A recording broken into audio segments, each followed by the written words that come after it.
What if I told you that everything you believe about life is an illusion? What if the obstacles you face, the coincidences that shape your path, and the people who enter or leave your life aren't random, but projections of your inner world? Modern society teaches us to see life as something external, something that happens to us. But what if that's backwards? What if reality isn't something we observe, but something we constantly create through our thoughts, emotions, and beliefs? For centuries, those who carried this ancient knowledge were silenced, persecuted, even killed. Not because their ideas were dangerous to the world, but because they were dangerous to those in power. A human being who understands the power of their mind is free, and a free mind cannot be controlled. So I ask you, are you ready to open your eyes? Long before modern psychology or neuroscience, ancient sages already understood the mind's incredible influence on reality. In the hidden chambers of the Egyptian pyramids, Hermetic masters whispered a secret. The all is mind. The universe is mental. They weren't speaking metaphorically. To them, the universe wasn't a cold, mechanical machine. It was a living field of mental energy, shaped by vibration, thought, and intention. Every object, every experience, every moment was a projection of this mental energy. Later, alchemists like Paracelsus expanded on this truth. He said, the outer world is nothing but a reflection of the inner mind. To change matter, they believed one had to transform the self. Even Plato, in his theory of forms, described a realm of perfect ideas beyond physical reality, a realm accessible only through the mind. These weren't just beliefs. They were maps to unlock the creative force within us.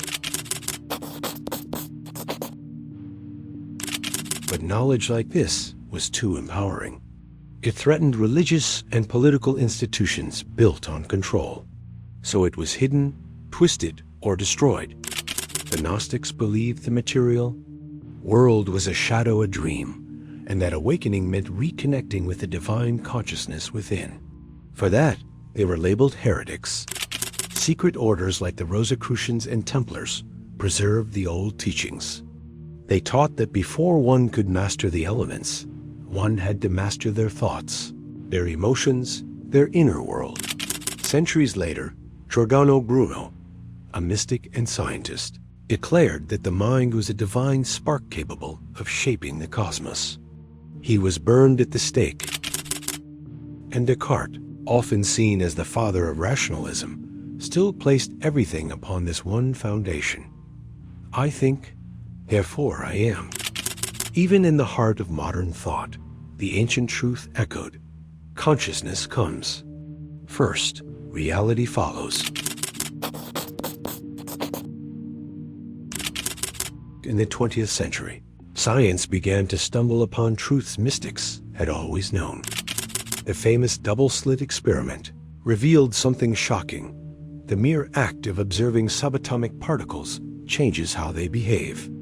In other words, the mind doesn't just witness reality, it influences it. Quantum physics continues to show us that energy and matter are not fixed, that possibilities exist in waves until the observer collapses them into reality. This isn't science fiction. It's the science of the soul. We are no longer passive witnesses. We are active creators. Every thought is a brushstroke on the canvas of existence. To say the universe is mental means that behind everything we see, touch, or measure there is consciousness. Imagine the universe as a giant field of vibrating frequencies. Your mind is a transmitter sending out signals in the form of beliefs, emotions, and intentions. And the universe responds not to your wishes, but to your vibration. Ernest Holmes once wrote, "Thoughts are things that become physical events." If you constantly think in fear, scarcity, or doubt, you align with experiences that match those vibrations. But when you think with gratitude, Confidence and love you attract very different results. The Hermetic law puts it clearly, as above, so below, as within, so without. Your outer world is simply a mirror of your inner state. So how do we begin using this knowledge to truly shape our lives? It starts with awareness. Each day, observe your thoughts. Ask yourself, what am I feeding my mind? Then begin to reprogram your inner world through conscious practices. Meditation trains you to silence the noise and hear your true self. Visualization lets you imprint images on the canvas of your subconscious. Positive affirmations rewire limiting beliefs. Daily gratitude raises your vibration instantly. Clear intention gives direction to your energy. Think of your mind as a garden. Each thought is a seed, and the more intention and emotion you give it, the faster it grows. But remember, thought alone is not enough. Action is the bridge between the mental and the material. Desire must move. Belief must act. The universe meets you halfway. So now you know, the mind controls everything. This is no longer just an inspiring phrase. It's real. Your reality is moldable. You are not at the mercy of fate. You are consciousness. You are energy. You are will, and everything you need to change your life is already within you. Start today. Meditate. Give thanks. Visualize. Believe. Act because the universe doesn't respond to your wishes. It responds to your vibration. And today, I invite you to take just one intentional step, whether it's setting a clear goal, expressing heartfelt gratitude, or simply noticing your inner thoughts for the first time.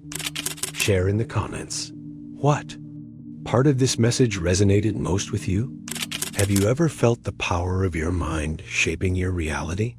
I'll be here, reading every word with presence and with respect. Until the next exploration, dear traveler of consciousness.